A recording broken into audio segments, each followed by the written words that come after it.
Bien, muy buenas tardes a todos y todas. Partimos esta vocería tras el último Consejo de Gabinete del año 2025 y la partimos lamentando profundamente el fallecimiento de Paul Valenzuela Muñoz, voluntario de la Sexta Compañía del Cuerpo de Bomberos de Santiago, que ayer lamentablemente murió tras un derrumbe combatiendo las llamas de un incendio en la comuna de Santiago. Ante este evento, obviamente, que ha conmovido a nuestro país y, por cierto, también a sus seres queridos y familiares, es que el presidente de la República ha instruido decretar duelo oficial en la región metropolitana durante este día viernes 19 de diciembre y queremos, como gobierno, tras esta declaratoria del presidente, sumarnos a las condolencias a la familia, a sus seres queridos, amigos, amigas y a todo el cuerpo de bomberos de nuestro país. Bomberos de Chile está siempre en el corazón de nosotros, nos llena siempre de orgullo por el trabajo que hacen de manera voluntaria, muchas veces abnegada, justamente para cuidarnos a todos y todas. Y evidentemente este fallecimiento, esta pérdida de Paul Valenzuela nos conmueve a todos y todas. Quiero decir que evidentemente, no solo por este contexto, sino que siempre Bomberos de Chile va a poder contar con nuestro respaldo institucional, pero también con nuestro respaldo como ciudadanos y ciudadanas. Sobre el Consejo de Gabinete, la verdad es que tuvimos un largo Consejo de Gabinete, muchas cosas que ver. Efectivamente, desde el día que recibimos acá al presidente electo en el Palacio de la Moneda, tras las elecciones del día domingo, iniciamos ya de manera formal el traspaso administrativo para que se culmine el día 11 de marzo, donde se va a producir el cambio de mando, pero esto requiere un trabajo que ya lleva preparándose hace bastante tiempo y que se inicia formalmente el día lunes pasado.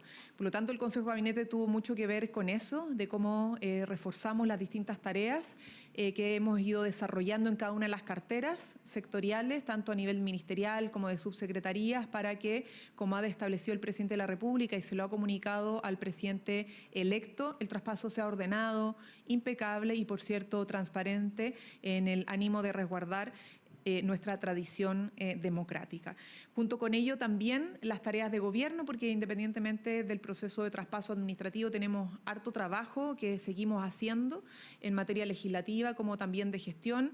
Bueno, por eso también me acompañan algunos ministros que están aquí presentes, porque entre otras cosas no solo abordamos la agenda legislativa para el mes de enero, que el último mes del periodo legislativo va a ser bien intenso, como es común en los últimos meses de enero de los gobiernos salientes, donde se refuerza mucho la agenda legislativa y donde esperamos también se sigan aprobando leyes importantes, como la sala cuna para Chile, es algo que sabemos que urge en nuestro país, sobre todo para las mujeres, para su inserción laboral y para el resguardo de los menores, contar con esta legislación de manera vigente, ¿cierto? Y que empiece a aplicarse y ser beneficio concreto para los trabajadores y trabajadoras de nuestro país, y particularmente quienes están buscando trabajo. También el proyecto de Sistema Nacional de Cuidados, que no debería ser muy difícil poder despacharlo porque ya está en la comisión mixta, el proyecto Subsidio Unificado del Empleo, y también en materia social el proyecto para poner fin al CAE y la construcción del nuevo sistema de financiamiento de la educación superior. En agenda de seguridad tenemos otras grandes tareas, que sacar los proyectos de inteligencia, que están todavía tramitándose también en el Congreso Nacional, y además se suma el proyecto de reforma constitucional para traspasar a Gendarmería de Chile desde el Ministerio de Justicia al Ministerio de Seguridad Pública, como lo anunció el presidente hace un par de días atrás. Como verán, la agenda legislativa ya en sí misma es intensa y, por lo tanto, la conversación de este Consejo de Gabinete tuvo mucho que ver con el ordenamiento de nuestro trabajo para que en el Congreso sigamos siendo un gobierno realizador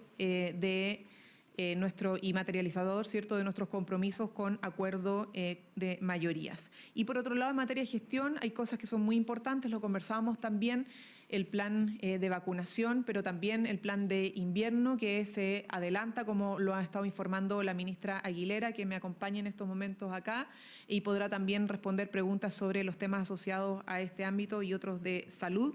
Pero ahí tenemos una tarea que seguimos gestionando y desarrollando y que va a ser clave también traspasar de buena manera a la próxima administración, porque van a entrar a asumir las tareas de gobierno con este plan andando y no queremos interrupciones que puedan obviamente afectar no solo los planes de vacunación, sino que también la campaña comunicacional y de difusión de lo que es el llamado a la responsabilidad en la campaña invierno de nuestros compatriotas. Por otro lado, también la campaña de incendios, estamos enfrentando actualmente, combatiendo incendios. Nosotros duplicamos, aumentamos 100% el presupuesto para la prevención y combate a los incendios respecto a lo que teníamos cuando asumimos, y esto está corriendo en estos momentos. O sea, tenemos nuestras brigadas desplegadas, a los voluntarios y voluntarias, ya tenemos los cortafuegos, obviamente, desarrollados, y nuestras aeronaves están plenamente operativas combatiendo incendios. Por lo tanto, también es otro trabajo de gestión que estamos en pleno desarrollo justamente para que sea exitoso y va a traspasar lo que es nuestro periodo de gobierno al próximo periodo de gobierno, porque los incendios nos acaban en febrero. Incluso pasan a veces a marzo o hasta abril, cuando la temporada de calor se extiende más allá del verano. Bien, dicho esto, respondemos a sus preguntas. Para el ministro Grau, queríamos saber a propósito del oficio de Contraloría que se declaró impedida de pronunciarse sobre el fondo del acuerdo Codelco-SQM, finalmente si es suficiente esto para poder despejar las dudas de transparencia. A ver, lo primero es que este acuerdo, que es parte de la Estrategia Nacional del Litio, es uno de los avances económicos más importantes que va a haber realizado este gobierno, porque nos va a permitir duplicar la producción, nos va a permitir cambiar las tecnologías hacia tecnologías de extracción más limpias, más amables con el medio ambiente, y nos va a permitir que Codelco no solo sea líder mundial en producción de cobre, sino que también se transforme en uno de los líderes mundiales en producción de litio. Como ustedes saben, uno de los elementos de este acuerdo son los contratos que ha definido Corfo tanto con Codelco desde el 2031 hacia adelante, como también la readecuación del contrato que tiene Corfo actualmente con SQM. Son esos contratos los que, al ser un acto administrativo, deben ser revisados por la Contraloría, y lo que ha hecho la Contraloría en el comunicado que planteó ayer es descartar un conjunto de preocupaciones o puntos que se le habían planteado a la Contraloría en su minuto por distintas personas durante todo este proceso. En algunos casos los ha descartado porque no tiene que ser revisado por la Contraloría. La Contraloría lo que ve es la legalidad de ese acto administrativo. En otros casos lo rechaza porque ya ha sido resuelto por la justicia, o en otros casos lo rechaza porque tienen que ser puntos revisados, por ejemplo, por la Fiscalía Nacional Económica, temas que todos han ido sucediendo progresivamente durante este proceso. Ahora, lo que queda es esperar el dictamen de la Contraloría donde tenga que presentarse la toma de razón, que eso todavía no ocurre. Y una vez que exista aquello, esos contratos van a poder ser firmados, y de esa manera el proceso que permite este acuerdo en que Codelco se va a transformar en uno de los líderes mundiales en producción de litio podría continuar. Así que lo que nosotros vemos es que se ha cumplido una etapa en lo que presentó la Contraloría en el día de ayer, y esperamos, por supuesto, cuál sea el dictamen, la resolución final con la toma de razón. ¿Esto atrasa que Contraloría tome razón con este acuerdo? ¿Atrasa la extracción de litio? ¿Y por qué esto es inédito también por parte de Contraloría? Sí. A ver, no hay ningún atraso en esto. Parte de nuestro procedimiento, insisto, es que si hay un acto administrativo, que en este caso son los contratos de Corfo, por ejemplo, con Codelco, que habilita a su vez el acuerdo, eso tiene que ser revisado, y este es un contrato de alta complejidad que contiene una serie de elementos. Hubo una consulta indígena exitosa en este proceso, y por lo tanto es normal que la Contraloría tome su tiempo para hacer una evaluación adecuada respecto a la legalidad de este acto administrativo. Una vez que sepamos la resolución final de la Contraloría, si acaso toma razón, va a poder continuar el proceso exitoso que hemos tenido hasta ahora. Bueno, esto para la ministra de Salud, la ministra Aguilera. Saber, hoy día la PDI da cuenta de 7 médicos grandes emisores de licencias médicas que incluso entregaron este documento a funcionarios públicos que viajaron al extranjero y fueron a casinos. En esa línea, saber si se están haciendo los controles de rigurosidad por la entrega de estas licencias médicas, de fiscalización, y si hay datos de que haya bajado la emisión de licencias médicas tras este tipo de casos. Sí, bueno, primero, buenas tardes. Muchas gracias por la pregunta porque permite enfatizar en acciones que ha desarrollado este gobierno desde que se tomó el cargo en el ministerio. Una de esas fue justamente fiscalizar las grandes emisoras de licencias médicas con un foco en ello. De hecho, si ustedes recuerdan, a fines del 2022 hubo un punto de prensa donde se demostró lo que se encontró en el allanamiento de estos médicos. Esto es parte de ese proceso que empezó en esos años. La Superintendencia de Seguridad Social ha informado en sus informes anuales que entre el 2022 y el 2024 se ha reducido la emisión de licencias de estos grandes emisores en un 53%. Y FONASA ha informado que entre el año pasado y este año hay una reducción adicional de sobre el 10%, alrededor del 11%.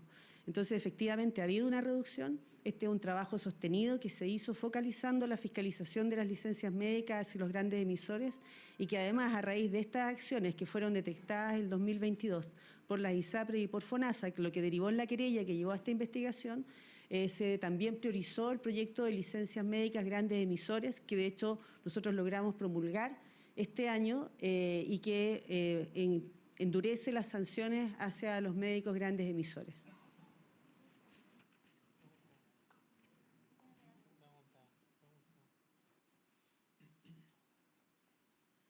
Hola, ministra, buenas tardes. Quiero preguntarle por el futuro de la oposición, preguntarles quiénes van a ser, quiénes van a tomar protagonismo durante el próximo gobierno y también cómo evalúan su gestión, porque han habido varias críticas, ya sea porque se ha abandonado o se ha llamado que ustedes abandonaron el proyecto inicial de gobierno.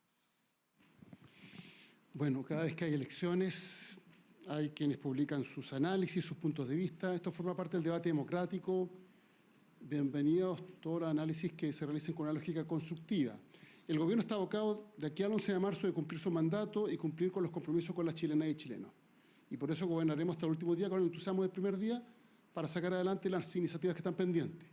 Respecto de lo que se ha hecho, bueno, usted ve aquí al lado distintos proyectos que se han aprobado por parte del gobierno. La Estrategia Nacional del Litio, a la cual hacía mención el ministro Grau, la ley que reduce la jornada laboral a 40 horas, el plan de emergencia habitacional, ¿para qué decir la reforma de pensiones? En enero próximo se empieza a pagar el aumento de las pensiones del pilar contributivo y la lista es mucho más extensa. Por tanto, nosotros estamos abocados a ese esfuerzo. En lo que respecta al futuro, el progresismo es diverso, pero comparte ciertos valores y principios, sobre todo una visión de sociedad, la necesidad de avanzar hacia un país con una mejor democracia y con más y mejores oportunidades para todos. Esto implica profundizar nuestra democracia y enfrentar con decisión las desigualdades.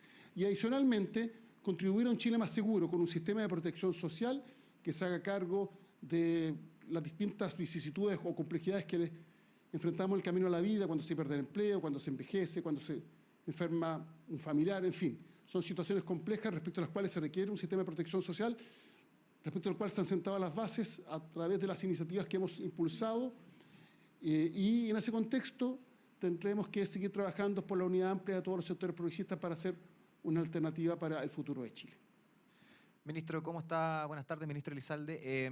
A propósito de este tema de los amarres, como se ha denominado, de los funcionarios públicos, ¿cómo responde a las críticas de la oposición? ¿Cómo responde a los dichos del presidente del Partido Republicano, Arturo Esquella, que hablaba de que si se seguía por ese camino se dinamitaba la relación entre el gobierno y la gestión entrante?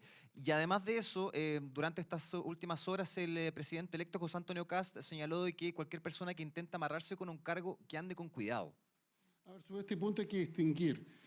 En lo que respecta a los cargos de exclusiva confianza, obviamente quienes desempeñan esas funciones cesan el 11 de marzo. Son personas que han participado del gobierno, producto de su compromiso con el proyecto del presidente Boric, y, por tanto, van a cesar en sus cargos todos con motivo del cambio de mando. Cuestión distinta es respecto de los funcionarios de carrera, los funcionarios públicos de carrera, y respecto de esa situación en particular se ha hecho la propuesta que, por lo demás, está sometida a consideración del Congreso Nacional a través de un proyecto de ley. No sé si el ministro Grau quiere Sí, complementar algo. muy breve. Esto lo ha comentado muy bien el ministro Elizalde, haciendo la distinción, una distinción que pocas veces se hace. La gran mayoría de las personas que trabajan en el Estado vienen desde distintas administraciones. No necesariamente comparten la visión política con el gobierno de turno. Y esas personas que tienen una carrera funcionaria son justamente las personas que, a propósito de la ley de reajuste, lo que van a tener acá, que era a su vez una tradición que teníamos en Chile, es que en caso que alguna de ellas sea desvinculada, insisto, estas son las personas de carrera, funcionarios de carrera, no de confianza o quienes están en nuestro gabinete. Esas personas, en la eventualidad que sean desvinculadas, lo que tiene que ocurrir es que ese acto de desvinculación tiene que ser un acto fundado. Y esas personas tendrán el derecho de reclamar aquello en la Contraloría. Por lo tanto, esto no es un amarre, en ningún caso. Simplemente se solicita que el acto de un despido de una persona que tiene carrera funcionaria pueda ser debidamente justificado. Eso es todo lo que va a ir en la ley de reajuste y que fue parte del acuerdo que hicimos con la mesa del sector público. Ministro Elizalde, pero a propósito de lo que son las reacciones por parte de la oposición, particularmente del presidente del Partido Republicano, esto de dinamitar esta relación, el lunes se había hablado de una cooperación, de una coordinación entre el gobierno saliente y el entrante, los dichos de ahora del presidente electo José Antonio Kast. ¿Cuál es su visión al respecto de esos dichos? Nosotros vamos a mantener lo que ha sido nuestra línea de conducta desde el primer día, voluntad de diálogo para generar acuerdos que sean positivos para el país. Y estamos trabajando por un cambio de mando impecable, conforme a los altos estándares que exige una democracia como la democracia chilena. Y en ese contexto, esta propuesta en particular va a ser explicada en sede parlamentaria, cuáles son sus fundamentos, cuáles son sus razones, haciendo la distinción entre funcionarios de carrera y funcionarios de confianza. Reitero, los funcionarios de confianza, obviamente, terminan sus vínculos laborales con el Estado el 11 de marzo porque ingresaron al gobierno producto de su adhesión con el proyecto del presidente Boric. Y el nuevo presidente de la República tendrá, obviamente, el espacio para designar a los funcionarios de confianza conforme lo establece la ley. Pero respecto de los funcionarios de carrera, lo que se aplica es lo que ha planteado el ministro Grau, que en caso de que se proceda a su desvinculación o despido, simplemente se fundamente. Las críticas que vienen también del oficialismo al respecto. ¿Cuál en particular? Algunas que tienen que ver con el hecho de que efectivamente los funcionarios que están dentro, cuando llegue el momento, deberían también salir para dejar que la próxima gestión... No sé quién ha dicho eso, pero precisamente los que tienen que salir... Sí. Sí. Perfecto. Entonces, sobre ese punto, hay que distinguir entre funcionarios de confianza y funcionarios de carrera. Esto, por lo demás, venimos hace tiempo en Chile trabajando por lo que es la modernización del Estado, que implica también la profesionalización del servicio público. ¿Cómo está, ministra, ministros? Buenas tardes. La Comisión para la Fijación de Remuneraciones de las Autoridades del Estado, que impulsó este gobierno, finalizó su trabajo fijando las nuevas rentas que debutarán para las autoridades desde el próximo gobierno. El presidente, por ejemplo, va a recibir 11 millones en bruto y en la actual administración la renta bruta de ese cargo es cercana a los 7,5 millones, tengo entendido. ¿Están conformes con el trabajo que realizó esa comisión? ¿No hubiese sido mejor quizás bajar un poco las remuneraciones de esos altos cargos? ¿Cuál es el balance que hacen en el fondo de esa comisión autónoma? Primero, es una comisión autónoma no de gobierno y estableció una fijación de remuneraciones que no opera para este gobierno, sino que para la próxima administración. Y no tenemos nada más que agregar respecto a que es una comisión autónoma y que las medidas que ha adoptado implican, obviamente, una implementación que va a recaer en las próximas autoridades del próximo gobierno. En relación al trabajo de esta comisión, ¿ustedes quedan conformes considerando que esa comisión se impulsó, claro, de manera autónoma, pero se impulsó desde este gobierno? Somos respetuosos de las facultades y decisiones que tienen instancias que son autónomas al Ejecutivo. Y estoy sin perjuicio, obviamente, de las decisiones legislativas que pueda adoptar la próxima administración para enfrentar esto, ¿no? Si que consideran o no pertinente de cambiar, modificar legislativamente las atribuciones, las decisiones de esta instancia. Ministra, ¿cómo está? Quiero preguntarle por cómo ve las críticas de la ministra Antonia Orellana respecto a la, podríamos decir, reactivación de este rol de primera dama con el próximo gobierno. Y también, por otro lado, consultarle cómo ven desde el Ejecutivo este concepto de gobierno de emergencia que pretende instalar el próximo presidente José Antonio Kast. No, escuché a la ministra Antonia Orellana y ha sido sumamente respetuosa de la eventual decisión que pueda tomar la próxima administración, ¿no? La primera dama, la señora esposa del presidente electo, puede o no reactivar o reimpulsar el rol de primera dama, ¿no? Entendiendo que esto no es solamente un proceso administrativo, sino que evidentemente un proceso de diálogo con las instituciones que antes dependían de la dirección sociocultural y ahora están radicadas en los ministerios. Nosotros tomamos una decisión en su momento, ¿no?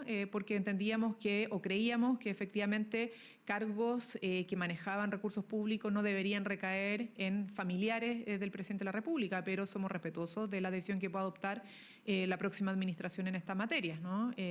Si lo adoptan o no es decisión de ellos y pueden hacerlo, efectivamente. En eso seguimos la misma línea, lo que dijo la ministra Orellana fue bastante claro al respecto. ¿El concepto de gobierno de emergencia? Mire, el sello y el principal relato del presidente electo. Ahora, nosotros lo que sí podemos señalar, independientemente de los efectos políticos de esa lógica, ¿no?, de ser gobierno, es que nuestra administración va a dejar un país creciendo, un país con la inflación cercana al 3%, ¿no? Un país que ha recuperado el poder adquisitivo de los trabajadores y trabajadoras, un país que ha logrado disminuir el trabajo informal, un país que logró sacar a 2 millones de personas de la lista de espera, que cuando recibimos la lista de espera están sumamente abultadas, lo sabe la ministra de Salud producto de la pandemia. Un país que ha logrado recuperar la escolaridad en nuestro sistema educacional, no solamente aumentar los puntajes CIMSE de las escuelas públicas dependientes de los servicios locales de educación, un país que logró disminuir casi un 80% la violencia en la macrozona sur, un país que logró, gracias a la gestión de gobierno, reforzar la frontera y por lo tanto disminuir a un 40% y más los ingresos irregulares en la frontera, un país que anotó récords en materia de exportaciones, en materia de inversiones de capital extranjero, en materia de la cartera de inversiones mineras después de la aprobación del royalty minero y un largo etcétera, ¿no? Un país que ahora en un par de semanas va a lograr aumentar las pensiones a 1.600.000 personas. Es decir, un país que después de alta conflictividad social, de un crimen organizado al alza, de una crisis en materia del sistema de salud, de una crisis en materia del sistema educacional, una crisis en materia económica, hoy día puede decir que la situación se ha estabilizado y se ha normalizado. No solamente hemos logrado transformar varios aspectos de nuestra vida diaria, por ejemplo, en materia de pensiones, sino que también hemos logrado volver a normalizar y estabilizar muchas situaciones que estaban, cuando asumimos como gobierno, en plena crisis. Y eso es bueno, eso no habla solo de la gestión eficiente y eficaz de gobierno, sino que también de la capacidad de resolver problemas en base a acuerdos, en base a colaboración y en base a articulación del Estado y también, ¿por qué no decirlo?, en base a la articulación público-privada en varios aspectos, sobre todo en materia económica. Ministro Grau, nos queda una duda con respecto a esta inédita decisión de Contraloría con el acuerdo de SQM-Codelco. Nos comentaban desde la Cámara Chilena de Minería, a su presidente Manuel Viera, que este acuerdo podría quedar en aguas, podría quedar en espera. Ustedes no están de acuerdo al respecto, dicen que va a continuar avanzando. ¿Están preocupados de que Contraloría no tome razón antes del 11 de marzo? Porque ya había dicho el equipo económico del presidente electo que ellos iban a revisar este acuerdo y que no estaban tampoco de acuerdo con la legalidad. Son muchas preguntas y algunas de ellas no necesariamente fundadas en hechos. La Contraloría, su rol, ¿no es cierto?, es tomar razón o no respecto a la legalidad, y los actos administrativos del Estado deben ser revisados de esa manera. Lo que ha hecho el documento de ayer es señalar que un conjunto de preocupaciones que se habían planteado son descartadas por parte de la Contraloría, y son descartadas por distintos motivos. En algunos casos porque no se puede pronunciar respecto a ello porque no tiene que ver con la legalidad. En otros casos son descartados porque una institución distinta tiene que revisar o ya revisó aquello, como por ejemplo lo que hizo la Fiscalía Nacional Económica, o en otros casos son descartados porque ese era un tema judicial y los juzgados ya resolvieron al respecto. Por lo tanto, más allá de los adjetivos, que yo sé que los adjetivos muchas veces dominan la discusión pública, lo sustantivo que hay acá es que el documento de la Contraloría de ayer lo que hizo fue descartar un conjunto de preocupaciones que existían. Lo que queda pendiente, y por tanto eso es una noticia positiva, para el avance de este acuerdo. Lo que queda pendiente ahora es esperar cuál va a ser la resolución de la Contraloría respecto a la toma de razón. Si ocurre esa toma de razón, va a poder entonces formalizarse ese contrato que fue firmado y que fue ingresado a la Contraloría para su revisión, y de esa manera va a poder continuar todo el proceso. El proceso de este acuerdo y de la Estrategia Nacional del Litio en general es un proceso que tiene muchas tareas. Fíjense ustedes que tuvimos una de las consultas indígenas más diversas y desafiantes que se han tenido en nuestra institucionalidad. Y esa consulta indígena terminó de manera exitosa, con las distintas agrupaciones, los distintos pueblos indígenas, valorando el avance de lo que esta vida ha significado y teniendo un profundo diálogo social, porque cuando se decía acá que el gobierno ha tenido logros, entre otras cosas, por su diálogo y su capacidad de generar acuerdos, eso ha sido a todos los niveles. Ha sido en el Parlamento y ha sido también con las comunidades, ha sido con los sindicatos, logrando acuerdos en los salarios mínimos, logrando acuerdos en todos los reajustes, ha sido también con los empresarios, por ejemplo con el royalty, que permitió subir los impuestos pero al mismo tiempo, y recaudar más, pero al mismo tiempo dar certeza y de esa manera aumentar la inversión. Así que nuestra capacidad de diálogo y a partir de ello lograr acuerdos que nos permita avanzar en materias de desarrollo amplia, creo que ha quedado muy demostrada en todas las dimensiones. Ministros, quiero preguntar por las prioridades para estas últimas 4 semanas legislativas, pero ¿qué tanta posibilidad hay de que efectivamente salgan despachadas el FES, Sala Cuna y reforma al sistema político? Sí, a ver, tenemos hoy día en pleno desarrollo los diálogos necesarios para poder sacar adelante estas iniciativas legislativas. Lo mencionaba anteriormente, en general los meses de enero de las últimos años de las administraciones de los gobiernos salientes, valga la redundancia, logran destrabarse en esos procesos, en esos periodos, grandes acuerdos en temas legislativos pendientes. Y nosotros esperamos que se repita ese escenario también en nuestra administración, no porque solamente, además, ha sido la tónica en las últimas administraciones, sino porque durante todos nuestros años de gobierno lo que ha primado siempre es la capacidad de acuerdo y diálogo en temas que parecían imposibles, ¿no? Y yo creo que, valga la reiteración, la reforma de pensiones parecía imposible, la sacamos incluso el mes de enero pasado, ¿no? Y hoy día está en pleno proceso de implementación. Ahora, en un par de semanas, como les decía, 1.600.000 personas van a haber aumentado sus pensiones adicional a la PGU, gracias al pilar de la seguridad social, el pilar de protección social que creó la reforma de pensiones, y vemos en muy buen pie el Sistema Nacional de Cuidado. El proyecto de Sala Cuna, que ha tenido un poco más de controversia, cada vez genera más acuerdo y entendimiento por la necesidad y la urgencia que tiene de que más mujeres se incorporen al mundo laboral con una debida protección, obviamente, de los bebés, y tanto para hombres y mujeres, ¿no? Que las salas cunas no sean solamente guarderías, sino que espacios de cuidado y pedagógicos. Y además el proyecto de creación del nuevo FES y término del CAE, que es un proyecto que desde el punto de vista más de la responsabilidad fiscal, conviene no solo aprobarlo para nuestro gobierno y para la gente que espera sacarse de encima la gran mochila de la deuda del CAE, sino que también para, esperamos, la próxima administración. Entendido que la carga para el Estado de pagar el crédito con aval del Estado y la cartera de recompras es muy pesada y no se justifica, es totalmente ineficiente y ineficaz irresponsable fiscalmente. Entonces nosotros esperamos obviamente que en ese camino podamos destrabar también ese proyecto de ley. Y en materia, que no sé si el ministro Elizalde quiera poder ahondar, pero también en reformas políticas se ha generado también, se está conversando y esperamos obviamente poder sacarlo adelante. O sea, el balance, si lo logramos o no, va a ser el 11 de marzo, pero ahora estamos abocados en sacarlo adelante y creemos que es posible efectivamente hacerlo si seguimos trabajando como lo hemos hecho con ánimo de diálogo y acuerdo. Sí, primero, yo creo que la pregunta que hay que hacerse es cuán necesarios son estos proyectos para el país, y son muy necesarios. La ministra Valleja ya lo ha dicho, en el caso del FINALCAE, el nuevo sistema de financiamiento de la educación superior, por un lado, el proyecto se hace cargo del drama social que vive la familia endeudada, por otro lado, se establece que los recursos que el Estado destine, que no son pocos, se administren eficientemente para financiar la educación superior como corresponde. ¿Para qué decir proyecto de Sala Cuna para Chile, que va a permitir contar con una institucionalidad para aumentar la participación laboral de las mujeres y de esa forma contribuir enormemente a nuestra economía?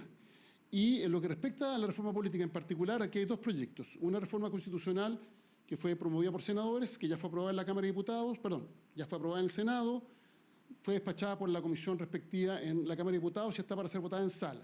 Este proyecto tuvo amplio respaldo en el Senado, pero hasta ahora no cuenta con apoyo transversal en la Cámara. Y por otro lado está el mensaje que presentó el presidente Boric, que establece requisitos más exigentes para la constitución de partidos políticos, de manera tal de contar con fuerzas políticas más representativas de las corrientes de opinión que existen en el país, y de esa forma enfrentar la atomización creciente. Este proyecto tiene amplio respaldo en ambas cámaras y va a ser votado después del receso de fin de año, inmediatamente por el Senado, para iniciar su tramitación en la Cámara de Diputados. Nosotros vamos a mantener el diálogo que hemos impulsado durante todo este tiempo para sacar adelante estas iniciativas. Y esperamos que finalmente estas iniciativas arriben a puerto, porque creemos que son buenas noticias para el país. En un caso, obviamente, haciéndose cargo del desafío que tenemos en materia educacional y de los desafíos sociales que existen al respecto. En otro caso, respecto de la importancia de que las mujeres se incorporen al mundo laboral en igualdad de condiciones con los hombres. Y para qué decir que tengamos también una mejor democracia, con partidos políticos más representativos, con menos atomización y con fuerzas que representen las corrientes de opinión que existen en una sociedad diversa como es la chilena. Muchas gracias. Muchas gracias. Me lo llevo todo ahí. Gobierno de Chile. Chile avanza contigo.